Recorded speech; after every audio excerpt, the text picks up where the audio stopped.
Okay, तो ये हमारा क्वेश्चन है। इसमें हम लोग को वर्क डन कैलकुलेट करना है। वेरिएबल फोर्स का क्वेश्चन है क्योंकि फोर्स की वैल्यू y और x मतलब अलग अलग पोजीशन पर अलग अलग लगने वाली है।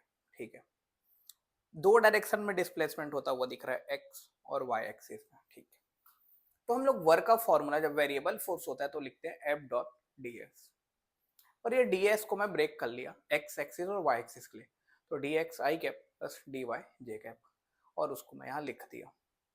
फोर्स की वैल्यू हम लोग को ये दी हुई है, इसमें से मैं अल्फा को बाहर निकाल लिया और ऐसा लिखा जाएगा।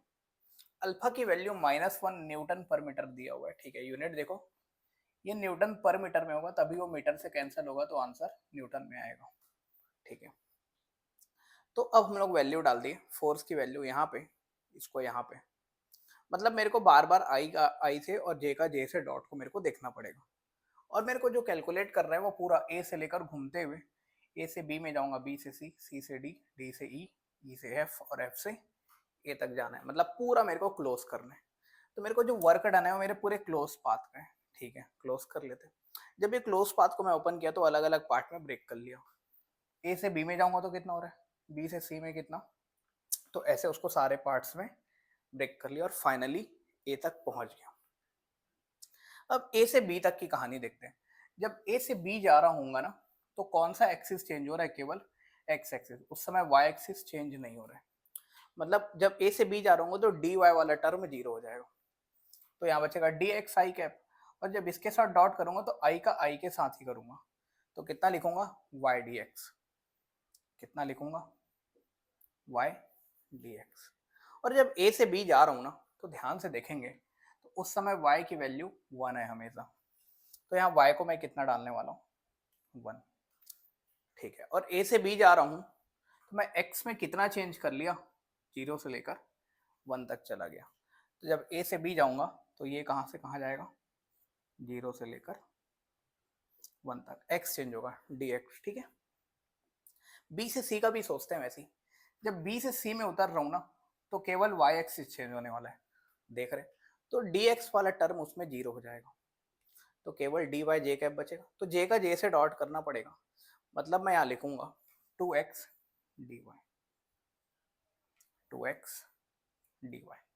बी से सी जा रहा हूँ तो कौन चेंज हो रहा है, y, कहाँ से कहाँ जा रहा है, 1 से लेकर 0.5, तो ये होगा मेरा 1 और ये होगा मेरा 0.5, बिल्कुल y की लिमिट लिखी जाएगी।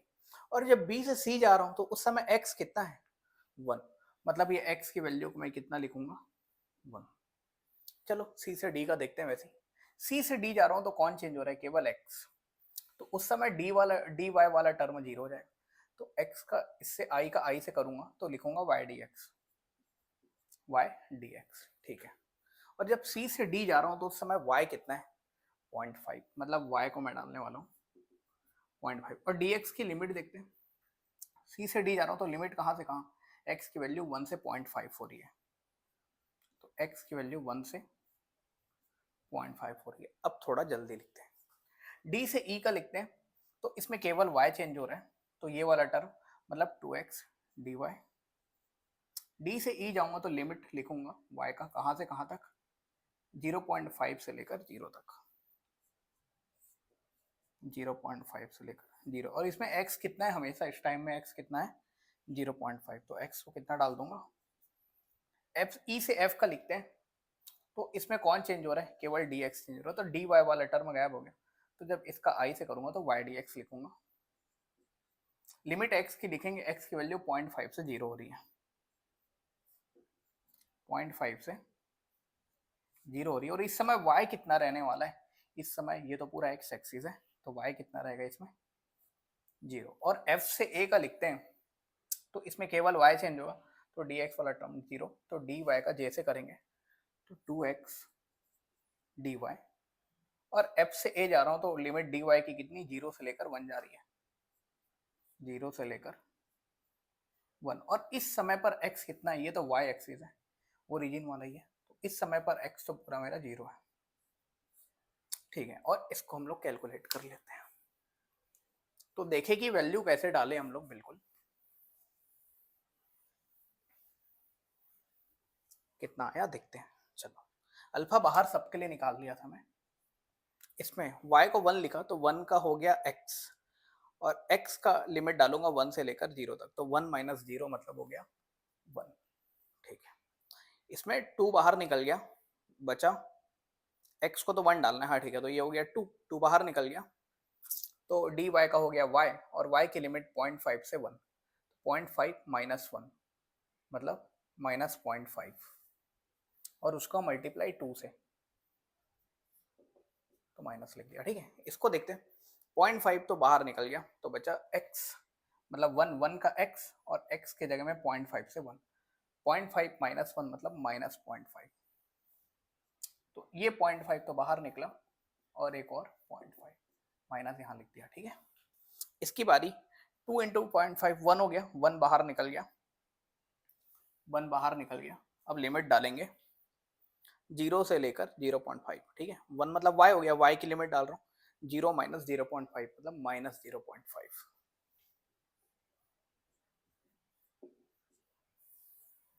इसके लिए लिखा, ये तो 0 हो गया, 0 को करने की जरूरत नहीं, ये भी 0 हो गया, 0 को करने की जरूरत नहीं, तो ये हमारा आंसर हो गया। अल्फा की वैल्यू -1 लेने बोले, ये 1 और 1 तो खत्म हो गए, ये हो गया -0.25, और ये हो गया -0.5, तो ये हो गया -0.75, मतलब हो गया 0.75 न्यूटन। तो इस तरीके से सॉल्व कर लेंगे।